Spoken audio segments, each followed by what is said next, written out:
Hello नमस्ते, मैं हूं Manisha. Welcome to RS only. और मैम 150 दिन क्यों? मैम ज़्यादा दिन है, मैंने काउंट करे हैं कैलेंडर में, मुझे पता है ज़्यादा दिन है। और मेरा रीज़न है कि मैं 150 दिन क्यों काउंट कर रही हूँ। मैं इसलिए काउंट कर रही हूँ क्योंकि कुछ दिन बीच में आपको रिलैक्सेशन भी चाहिए। एग्ज़ाम से मेरा मानना ये है कि 2-3 दिन पहले तक पढ़ाई का लोड नहीं होना चाहिए। इनफैक्ट 1 दिन पहले तक तो बिल्कुल किताबों से दूर ही रहना है, राइट। और दूसरा मेरा रीज़न ये है कि कुछ दिन आपके ऐसे होंगे जो सिर्फ और सिर्फ एनालिटिकल सब्जेक्ट रिविजन पे चलेंगे। सिर्फ रिविजन, वो भी वो चीज़ का जो आपको ऑलरेडी आता है, क्योंकि वरना पता चलेगा उनको ही भूलने लग गए, राइट। तो इसलिए मेरा फोकस 150 डेज़ के ऊपर है। ये अदरवाइज़ लागू भी होता है, क्योंकि आप सिर्फ इसी एग्ज़ाम के लिए नहीं, किसी भी एग्ज़ाम की आप तैयारी कर रहे हो तो आप डे बाय डे कैसे पढ़ाई करते हो, तो पर डे काउंट नहीं होता है। हम एक बल्क मान के चलते हैं कि भाई अप्रॉक्सीमेटली मेरे पास इतना टाइम है, राइट। तो मैं आज आपके सामने एक टॉपिक लेकर आई हूँ कि भाई अगर मेरे पास में इतना लिमिटेड टाइम अवेलेबल है तो मैं इसको कैसे प्लान करूँ, और मेरे ऊपर मैं इस प्लान को मेरे साथ कैसे ट्वीक कर सकता हूँ कि भाई वो मेरे साथ लागू हो जाएगा, भाई मैं इसको फॉलो कर पाऊँ। बहुत टाइट भी नहीं होना चाहिए, 6 बजे उठो, 6:15 बजे तक फ्रेश हो जाओ, 6:45 के ऊपर ब्रेकफास्ट कर लो, ये सब नहीं होता है, ठीक है। ये सिर्फ है ना अपन डायरी में बनाते हैं टेबल और वहीं तक ही सुंदर लगता है, उसको फॉलो करना इज़ नेक्स्ट टू इम्पॉसिबल। तो हम वो भी नहीं बात करेंगे। हम बात करेंगे कि आपके सब्जेक्ट्स जो आपके सिलेबस में मेंशन हैं, वो सब्जेक्ट्स, उनका सिलेबस कैसे मैनेज करो, किस चीज़ को कितनी प्रायोरिटी दो, इस बारे में बात करेंगे। और उसको कैसे आप अपनी लाइफ में उतार सकते हो, डेली लाइफ में किस तरह से आप उनके साथ में पढ़ाई कर सकते हो, राइट। बट फर्स्ट, इसी चीज़ के ऊपर एग्जैक्टली इसी बारे में बहुत डिटेल में बात करने के लिए हमने एक सेमिनार ऑर्गेनाइज किया है 21 जून को सुबह 11 बजे, राइट। यहाँ पर RAS एग्ज़ाम जो ऑलरेडी क्रैक कर चुके हैं विद रियली गुड रैंक्स, वो लोग आएंगे, सेलेक्टेड कैंडिडेट्स होंगे और वो आपको बताएंगे कि उन्होंने लास्ट के कुछ मंथ्स को कैसे मैनेज किया, कैसे सब्जेक्ट्स को प्रायोरिटाइज़ किया, कैसे क्वेश्चंस को हैंडल किया, और उन्होंने ऐसा क्या डिफरेंट कर लिया जो बाकी कैंडिडेट्स नहीं कर रहे या नहीं करते कि उन्होंने अपना अच्छा रिजल्ट निकाला, ठीक है। तो इसमें सेमिनार में आना है, और इसमें आने के लिए आपको रजिस्टर करना पड़ेगा। रजिस्ट्रेशन पॉसिबल होगा जब आप डिस्क्रिप्शन बॉक्स पे क्लिक करोगे तो रजिस्ट्रेशन फॉर्म है, उसको फिल करके सबमिट कर दो। इफ़ नॉट दैट तो एक फ़ोन नंबर भी है, राइट। उस फ़ोन नंबर पे कॉल करो एंड गेट योरसेल्फ रजिस्टर्ड। यहाँ आना, और अभी मैं बता देती हूँ कि ओवरऑल प्लान कैसा रहेगा, लेकिन यहाँ पर आपसे 1-on-1 क्वेश्चन आंसर्स भी हो सकते हैं। तो आपका कोई पर्सनल क्वेश्चन भी है तो you can get it answered over here, ठीक है। चलो स्टार्ट करते हैं। और स्टार्ट करने से पहले मैं एक बात बता दूँ कि सिलेबस इंपॉर्टेंट है पढ़ना। अगर आपने अभी तक अपना सिलेबस नहीं पढ़ा है, आपके सामने प्रिंट फॉर्म में नहीं है, या फिर आपको यही नहीं पता कि बुक तो मेरे को पता चल गई, मैंने एक वीडियो बनाई थी कि कौन से सब्जेक्ट के लिए कौन सी बुक चाहिए, मैंने बता दिया। बुक भी मैं ले आया, मैम मेरे पास बुक सारी हैं। आपने बोला था पॉलिटिकल लक्ष्मीकांत ले आओ, मैं ये रखी, सारी नहीं पढ़नी है, जो सिलेबस में लिखा है वो ही पढ़ना है। तो सिलेबस आपके लिए सबसे ज़्यादा इंपॉर्टेंट है। तो सबसे पहली चीज़ क्या करनी है आपको, सिलेबस को फिजिकल फॉर्म में लो। ये तो फ़ोन पे और आईपैड्स पे जो पढ़ाई होती है ना, वो पढ़ाई नहीं होती है फिर, ओके। तो कोई सॉफ्ट कॉपी नहीं, सब कुछ मेरे पास में हार्ड कॉपी सामने होना चाहिए, किताब के फॉर्म में पेपर्स पे लिखा होना चाहिए। तो सबसे पहले सिलेबस आपके लिए इंपॉर्टेंट है। और 3 तरीके के व्यूअर्स इस वीडियो के हो सकते हैं। पहले वो जो पहली बार इस एग्ज़ाम को देंगे, पहली बार पढ़ाई कर रहे हैं। हो सकता है कि आपने 4-5 महीने से, 6 महीने से या साल भर से ऑलरेडी कुछ पढ़ाई की हो, लेकिन आप एग्ज़ाम अटेम्प्ट पहली बार करोगे। आप में से कुछ वो होंगे जिन्होंने पहले एग्ज़ाम दिया है लेकिन निकला ही नहीं, कोई बात नहीं, सबका नहीं निकलता, ठीक है, कोई बात नहीं। आपकी पढ़ाई में कहीं ना कहीं कोई कमी रह गई and you were not able to identify that and address that, कोई बात नहीं, दूसरे व्यूअर्स आप। और तीसरे वो लोग होंगे जो ऑलरेडी सेलेक्टेड हैं लेकिन अपनी रैंक इंप्रूव करना चाहते हैं, राइट। आपकी कोई भी रैंक आई हो, आपने ऑलरेडी निकाला हुआ है एग्ज़ाम, आपको एग्ज़ाम देना है। क्यों? क्योंकि आपको लगता है कि भाई SDM पकड़ लेना इस बार मेरे को, राइट, या फिर एटलीस्ट RPS तो पकड़ ही लूँ मैं। आपको अपनी रैंक इंप्रूव करनी है। आप तीनों के लिए एक स्टैंडर्ड सोल्यूशन मेरे पास है। थोड़ा बहुत आपको अपने हिसाब से मैनेज करना पड़ेगा, बट एक बेसिक स्टैंडर्ड सोल्यूशन है, ठीक है। उसी हिसाब से बात करेंगे। तो फर्स्ट टाइमर्स हैं, ठीक है। दूसरा, जिनको एग्ज़ाम का एक्सपीरियंस है, जिन्होंने 1-2 बार एग्ज़ाम दिया हुआ है या ज़्यादा बार भी दिया हुआ है और आप क्लियर नहीं कर पाए। और तीसरा, वो लोग हैं जो रैंक इंप्रूव करना चाहते हैं, राइट, बढ़िया। आप तीनों ने एक काम ज़रूर करना है, आप तीनों को करना है सिलेबस लेकिन आपके पास में एक सब्जेक्ट की एक सिंगल स्पेसिफिक बुक होनी चाहिए। अगर आपको लगता है कि ज्योग्राफी, मुझे फिजिकल ज्योग्राफी पढ़नी है, जो कि पढ़नी है क्योंकि क्वेश्चंस आते हैं, येस, मेंस में भी आते हैं, येस, तो मैं फिजिकल ज्योग्राफी के लिए मैम GC लेओंग भी ले आऊँ, मैं मजीद हुसैन भी ले लेता हूँ, और सविंदर सिंह भी साथ में आ रही थी, तो दुकान वाले भैया ने बोला कि ये भी ले जाए, ये भी बढ़िया बुक है। एक सब्जेक्ट की 3 बुक्स नहीं, 2 बुक्स नहीं, 1।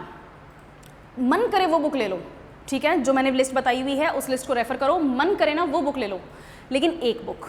जब आपके पास में सिंगल सोर्स होता है तो उसको रीड करके उसको तैयार करने की जो फ्रीक्वेंसी होती है वो बढ़ जाती है। तो एक तरफ तो वो स्टूडेंट होगा जिसने एक ही चीज़ 10 बार पढ़ी है, एक ही जगह से पढ़ी है, और एक बार वो स्टूडेंट होगा, दूसरी तरफ वो स्टूडेंट होगा जिसने 10 बुक्स पढ़ी हैं और एक बार ही पढ़ पाया है उन 10 बुक्स को। कौन ज़्यादा अच्छा परफॉर्मेंस दे पाएगा? एग्जैक्टली, जिसने एक बुक को 10 बार पढ़ा है, राइट। तो आपके पास में एक सोर्स यूनिफॉर्म होना चाहिए। पहली चीज़, आपके पास में सोर्स यूनिफॉर्म होना चाहिए। दूसरी चीज़, जब आप पढ़ाई कर रहे हो, जो भी सब्जेक्ट है जिसकी भी पढ़ाई कर रहे हो, उसके शॉर्ट नोट्स बनाओ। अब आपके पास में, क्योंकि मैं ये बता रही हूँ कि भाई 150 दिन बचे हैं, कम टाइम है, तो हम डिस्क्रिप्टिव नोट्स नहीं बना सकते, हमें शॉर्ट नोट्स बनाने हैं।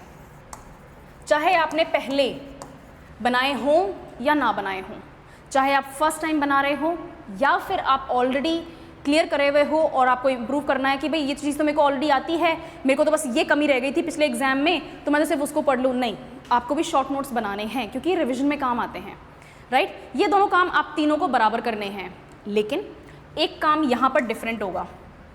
जो फर्स्ट टाइमर्स हैं उनका एक काम डिफरेंट होगा, उनको PYQ एनालिसिस करना पड़ेगा। पहले कौन से सब्जेक्ट में कैसे क्वेश्चंस आए हुए हैं। अगर मैं सिंपल ज्योग्राफी की बात करती हूँ तो ज्योग्राफी में हमें पता है कि 10 से 12 क्वेश्चंस मेरे को सिर्फ और सिर्फ वर्ल्ड और इंडियन ज्योग्राफी के मिल जाएंगे, और राजस्थान ज्योग्राफी के जो फिजिकल फीचर्स हैं उनके क्वेश्चंस मिल जाएंगे। मुझे पता है कि भाई फिजियोग्राफी में से इसी में इंक्लूडेड मैप्स भी हैं, ये 10 क्वेश्चंस मेरे पास हैं, ठीक है। पॉपुलेशन ज्योग्राफी की बात नहीं कर रही मैं, एडमिनिस्ट्रेटिव ज्योग्राफी की बात नहीं कर रही मैं, सिर्फ और सिर्फ फिजिकल ज्योग्राफी की बात कर रही हूँ। मेरे को पता है कि भाई यहाँ से 10 क्वेश्चंस आएंगे। ये मुझे कैसे पता चला, राइट। इन्होंने हो सकता है किया हो, और अगर ये नहीं किया था इसलिए कमी रह गई थी तो ये आप भी करो। इन्होंने कर रखा है तभी क्लियर कराए, है ना, इन्होंने कर रखा है। PYQ एनालिसिस बहुत ज़्यादा इंपॉर्टेंट है। जब आपको पता होता है कि कौन से सब्जेक्ट की कौन से टॉपिक में कितने क्वेश्चंस पहले आए हुए हैं, किस स्टैंडर्ड के क्वेश्चंस आए हुए हैं, तो आपको उस सब्जेक्ट की प्रायोरिटी का पता चल जाता है। आपको पता है कि राजस्थान का art and culture one of the most important subjects है, Rajasthan history one of the most important subjects है, उसके बाद में ज्योग्राफी आता है, मोस्ट इंपॉर्टेंट भी है और मोस्ट स्कोरिंग भी है, क्योंकि ज्योग्राफी बहुत ज़्यादा डीप क्वेश्चंस नहीं आते हैं, बहुत सुपरफिशियल क्वेश्चंस आते हैं, बहुत आसान, जिनको आप डील कर सकते हो, और अगर इन्फॉर्मेशन नहीं भी है तो लॉजिकली भी आंसर तक पहुंच सकते हो। बेसिक लॉजिक तो होना ही चाहिए ना, मतलब बाकी सब्जेक्ट्स की इतनी जानकारी तो है ही, राइट। PYQ एनालिसिस से ही मुझे पता है कि 20 से 22 क्वेश्चंस मैथ और रीजनिंग के भी आते हैं। रीजनिंग के किस टाइप के क्वेश्चंस आते हैं, इनके लिए बहुत ज़्यादा ज़रूरी है जानना, क्योंकि ये कुछ स्कोरिंग ग्रुप ऑफ क्वेश्चंस हैं, राइट। इन क्वेश्चंस को सॉल्व करोगे अच्छा स्कोर बनता है। इसके अलावा अब मुझे ये पता है कि भाई पॉलिटी तो आती है, 20 एक क्वेश्चंस आते हैं, 18 से 20 क्वेश्चंस आते हैं, लेकिन इन 18 से 20 क्वेश्चंस में मुझे पता है कि बहुत ज़्यादा टाइट टिपिकल कॉन्सेप्चुअल क्वेश्चंस भी आते हैं। तो अगर मेरी पॉलिटी अच्छी नहीं है, मुझे पता है कि भाई मैं नहीं मैनेज कर सकता या नहीं मैनेज कर सकती, तो पॉलिटी के मैं उन क्वेश्चंस को, उन टॉपिक्स को उठाऊं जो मुझसे मैनेज हो जाएंगे। सारे 20 क्वेश्चंस खतरनाक नहीं आते हैं, कम से कम 5-6 तो इतने आसान आएंगे ना कि पढ़ के निकाल पाओगे, राइट। ये एनालिसिस आपके लिए बहुत ज़्यादा ज़रूरी है। सेकेंड थिंग, तीसरी चीज़ जो आपको करनी है, फर्स्ट टाइमर्स को और जो एग्ज़ाम दे चुके हैं और नहीं क्लियर कर पाए उनको आपको करने हैं मॉक क्वेश्चन सॉल्व। बहुत इंपॉर्टेंट है, बहुत इंपॉर्टेंट। नाउ मॉक क्वेश्चंस को सिर्फ और सिर्फ रिवीजन के पॉइंट ऑफ व्यू से ही नहीं सॉल्व करने हैं। मॉक क्वेश्चंस को आपको इसलिए भी सॉल्व करने हैं क्योंकि आपको एग्जाम का एनवायरनमेंट पता चल जाएगा, राइट। जब इन्विजिलेटर सामने बैठा हुआ होता है, ऊपर टॉप पे एक घड़ी लगी हुई होती है और 20-30 बच्चे और स्टूडेंट आपके केबिन में होते हैं, आपके रूम में होते हैं, आपको जो डर लगता है ना उस दिन एग्जाम से, वो लेजेंडरी होता है। और मैंने एग्जाम दिए हैं, मैंने UPSC दिया है, मुझे पता है कि वो लेजेंडरी डर है।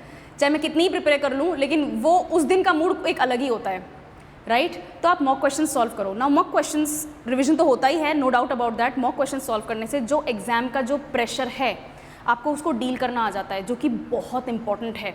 क्योंकि अगर एग्जाम के दौरान आपने क्वेश्चन कॉपी खोली, देखा कि क्वेश्चन नंबर 4, 5, 6 और 7 मुझे तो चारों ही नहीं आते, ये आपको पैनिक करा देगा।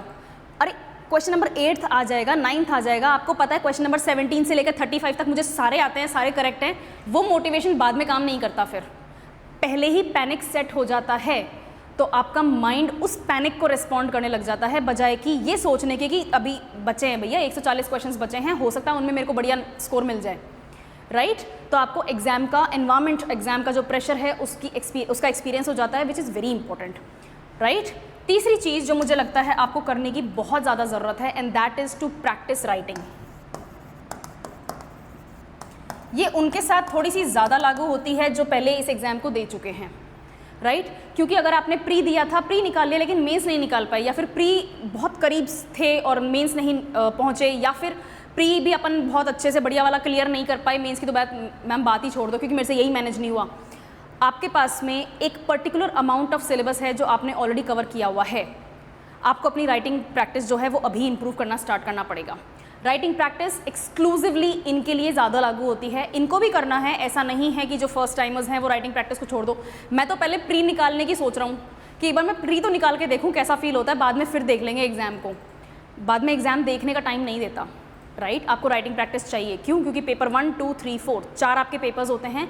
ये चारों पेपर्स 2 दिन में होते हैं और आपको एक पेपर में लगभग 2500 शब्द लिखने हैं, कम से कम 2500 हैं, 2800 वर्ड्स भी होते हैं, राइट? जो नया पैटर्न आया है 9 जनवरी को, जो नया पैटर्न आया है उसके अकॉर्डिंग आपको 2500 तो कम से कम शब्द लिखने हैं एक पेपर में। तो सुबह 2500 लिखो, फिर दिन में 1-2 घंटे का ब्रेक लो और फिर शाम को वापस 2500 शब्द लिखो मिनिमम। तो आपको 5 से 5500 शब्द दिन भर में लिखने हैं। फील होना बंद हो जाता है, राइट? उंगलियों में गांठें पड़ जाती हैं और आपको उस लेवल तक पढ़ाई करनी है, उस लेवल तक आपको राइटिंग प्रैक्टिस करनी है, आपको भी और आपको भी। और जस्ट बिकॉज आपने क्लियर कर लिया इसका मतलब ये नहीं कि आप ये काम छोड़ दो, करनी आपको भी है। प्राइमरीली यहाँ पर ये ज़्यादा ज़रूरी है, राइट? नेक्स्ट चीज़ उन लोगों के लिए स्पेसिफिकली जिन्होंने प्री या तो क्लियर कर लिया था, मेंस नहीं कर पाए, या फिर प्री भी क्लियर नहीं कर पाए, आपको करने हैं 2 काम, बहुत ज़्यादा इंपॉर्टेंट है। मॉक क्वेश्चन सॉल्व करने हैं, यस, लेकिन 2 काम जो आपको करने हैं वो है आपका रिवीजन का जो पैटर्न है। जिस भी तरीके से आप रिवीजन कर रहे थे ना, वो काम नहीं करा। जो भी तरीका यूज़ किया आपने वो काम नहीं करा, तो आपको अपना रिवीजन का टेक्निक चेंज करना है। मैं बेस्ट तरीका बताती हूँ रिवीजन का। 137 रूल याद रखो। रिवीजन करने के लिए, किसी भी टॉपिक को रिवाइज करने के लिए 137 रूल याद करो। 137 क्या होता है? आज मैंने कोई चीज़ पढ़ी, इसको मैं 1 दिन बाद में पढ़ूंगी, यानी कि कल पढ़ूँ, फिर मैं इसको 3 दिन बाद में पढ़ूँ और फिर मैं इसको 7 दिन बाद यानी कि 1 हफ्ते बाद में पढ़ूँ। जब मैं एक ही चीज़ को एक पर्टिकुलर पैटर्न दे देती हूँ, एक ऐसा पैटर्न जो कि मेरा माइंड जानता है कि मुझे फॉलो करना है, राइट? एक्सपेक्टेड पैटर्न होता है, उसके अकॉर्डिंग अगर मैं रिवाइज करती हूँ तो उस एक्सपेक्टेड पैटर्न की मेरे माइंड में एक अलग फाइल बन जाती है। और जब आपको रिकॉल करना होता है, जब आपको मॉक टेस्ट दो चाहे रियल एग्जाम में बैठे हो और आपको वो इन्फॉर्मेशन चाहिए, तो आपका माइंड बहुत आसानी से उस कॉर्नर में उस फाइल को लोकेट करके आपको इन्फॉर्मेशन प्रोवाइड कर सकता है, क्योंकि उसकी अलग से लोकेशन बन गई है बिकॉज ऑफ दिस, राइट? तो रिवाइज करने का तरीका आपका थोड़ा सा रिफाइन करना पड़ेगा आपको। And people who fall in this 3rd category, जिन्होंने एग्जाम निकाला हुआ है लेकिन रैंक इंप्रूव करना चाहते हो, आपको करने हैं 2 काम, बहुत सिंपल। ये सब करना ही करना है, इनकी प्रायोरिटी थोड़ी सी कम है आपके लिए, बट आपको 2 काम बहुत एक्सक्लूसिवली करने हैं। पहले आइडेंटिफाई करो कि कमी कहाँ रही थी।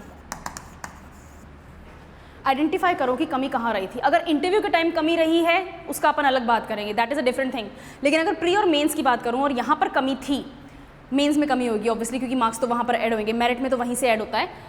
आइडेंटिफाई करो कि कहाँ दिक्कत आई। क्या मैंने मैनेजमेंट ठीक से प्रिपेयर नहीं किया था? क्या मेरा सोशियोलॉजी वीक था? क्या मैंने पॉलिटी में कोई कमी छोड़ दी थी? कहाँ मैंने हिस्ट्री के क्वेश्चंस गलत करे? क्या मेरे से इकोनॉमिक्स हैंडल नहीं हुई?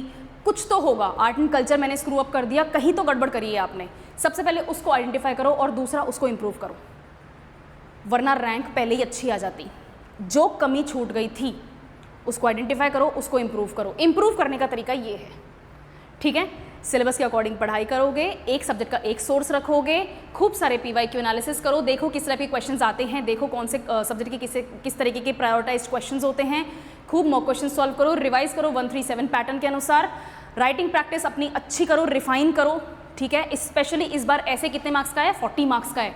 कितने वर्ड्स लिखने हैं? 600 वर्ड्स लिखने हैं, तो आपको ऐसे बहुत अच्छे से प्रिपेयर करना है। So these are the things जो आप कर सकते हो, जो आपको करना चाहिए, और तीनों कैटेगरी के स्टूडेंट्स एक अच्छा रिजल्ट निकाल के ला सकते हैं, राइट? इसमें कोई इशू रहता है, कोई और आपको बात करनी है, किसी टाइप का भी कोई आपको थॉट शेयर करना है, कमेंट सेक्शन आपके लिए ओपन है। और मैं इन्फॉर्म कर दूं, मैंने बोला था ना मॉक टेस्ट सॉल्व करने हैं, राइट? तो मॉक टेस्ट के लिए मेरे पास में पासेस अवेलेबल हैं ओनली फॉर प्री। सिर्फ प्री को टारगेट कर रहे हो, MCQ बेस्ड क्वेश्चंस यहाँ पर अवेलेबल हैं। इसमें सब्जेक्ट वाइज क्वेश्चंस भी हैं और मिक्स सब्जेक्ट क्वेश्चंस भी हैं, राइट? और प्री और मेंस दोनों का एक साथ प्रिपेयर करना चाहते हो, then I have this pass for you. इन दोनों की जानकारी आपको एक्सक्लूसिवली डिटेल पे मिल जाएगी। फ़ोन नंबर बताया था डिस्क्रिप्शन बॉक्स में, राइट? तो उस फ़ोन नंबर पे कॉल करो and get these passes. All the very best with your preparation. और अपन फिर मिलते हैं। जो भी कमेंट है, जो भी आपको लगता है ना कि मुझे ये क्वेश्चन पूछना था मैम, ये मेरी क्वेरी है, ये चल रहा है प्रॉब्लम, शेयर करो कमेंट्स में और अपन फिर बात कर लेंगे। Okay, thank you so much and all the very best.